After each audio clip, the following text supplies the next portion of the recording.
It is often a forgotten truth that Germany ever held an overseas colonial empire. Though not as large as that of the British and French empires, the German Empire was an important aspect of Imperial Germany's foreign policy. However, Germany's colonial appetite did not dwindle after the First World War. Or did it? Following the unification of Germany in the wake of the Franco-Prussian War, a new political and economic giant was born, one that could rival that of Britain. However, the then Chancellor of Germany, Otto von Bismarck, a man whose skill and statesmanship could not be feigned, was ambivalent about mirroring Britain's overseas empire. His political approach of realpolitik could be felt towards colonial ventures.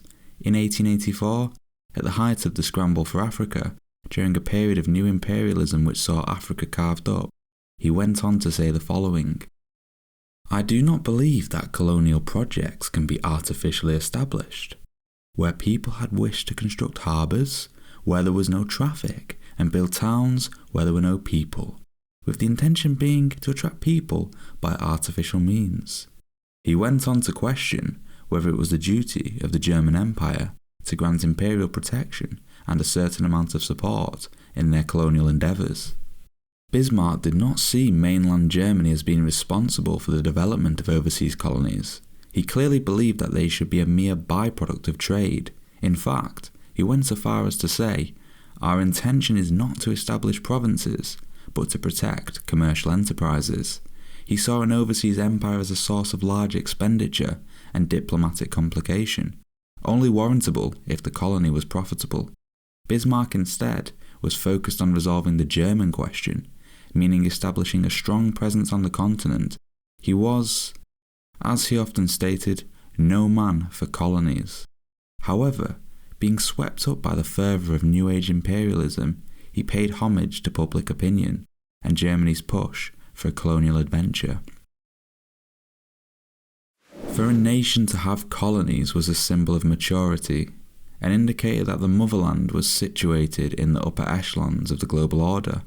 With the formation of lobby groups such as the German Colonial Society in 1887, and with the advent of the Berlin Conference in 1884, the Bismarck acquiesced to a formal colonial empire. The acquisition of East Africa, Southwest Africa, German Cameroon, and German Togoland soon followed, and so too did a portion of Papua New Guinea, alongside the Pacific Islands. Tsingtao, a port of China, became Germany's fortress of the East. Although only constituting 1% of Germany's economy, their development and acquisition satiated Germany's public appetite.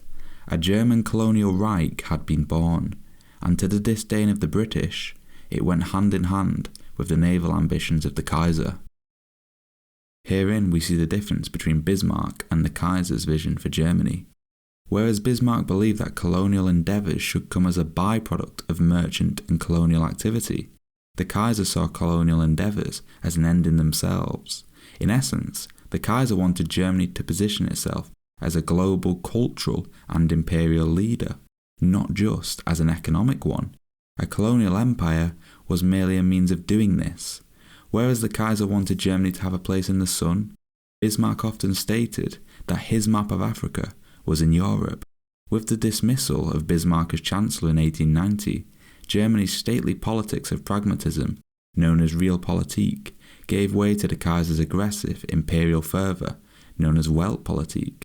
It was anticipated that the German colonies would become settler lands for the German populace, a colonial Lebensraum, as it were. The German colonies served to substantiate Germany's place in the world alongside the British and French.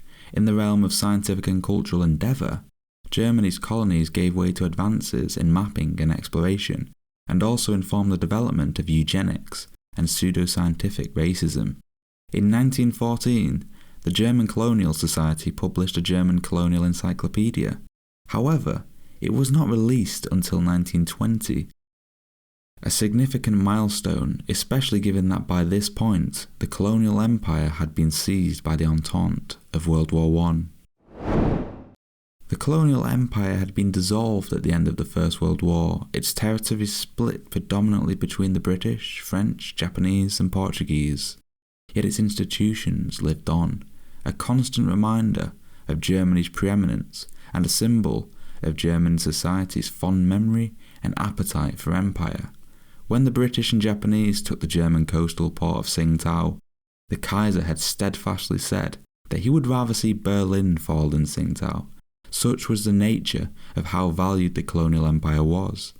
The legend of Paul von Lettow-Vorbeck, a German general who, outnumbered 10-1, commenced a guerrilla war from German East Africa against the British Empire and Portuguese Empire for some 4 years, was widely admired by German society.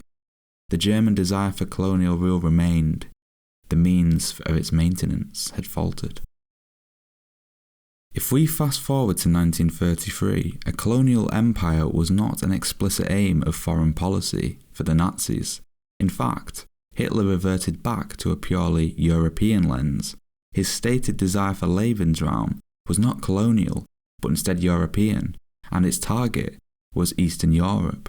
As early as 1925 in Mein Kampf, Hitler had promoted the notion of living space in the East.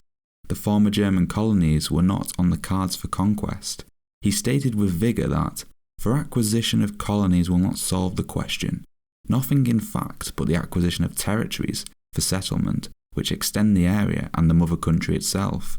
We have finished with pre-war policies of colonies and trade, and we are going over to the land policy of the future.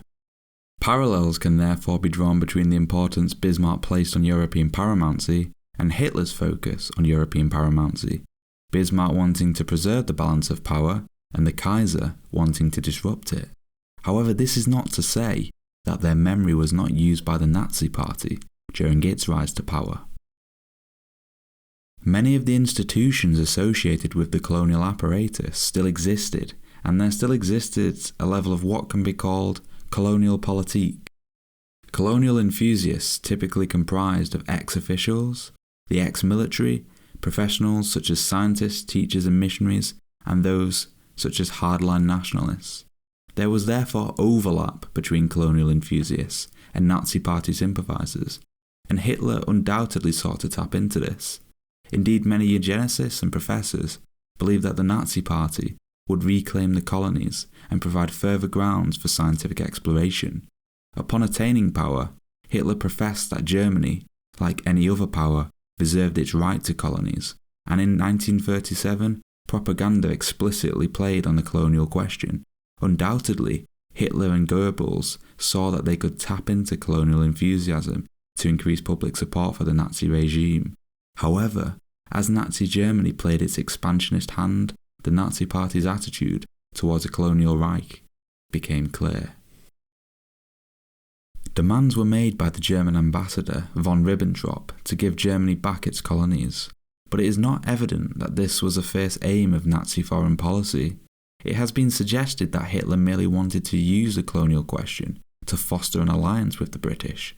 When the British politician Lord Halifax went to Berchtesgaden to meet with Hitler, he suggested that Germany be given back its colonies. Instead, Hitler responded that the colonial question could wait for 6 years or so if Germany were to be given a free hand in Europe. The discussions between Lord Halifax and Hitler confirmed that Eastern Europe was much more important than the former enclaves of an empire. Hitler used the colonial question to garner support. He used them as a grievance which he never truly wanted to remedy. Like Bismarck, he was no man for colonies.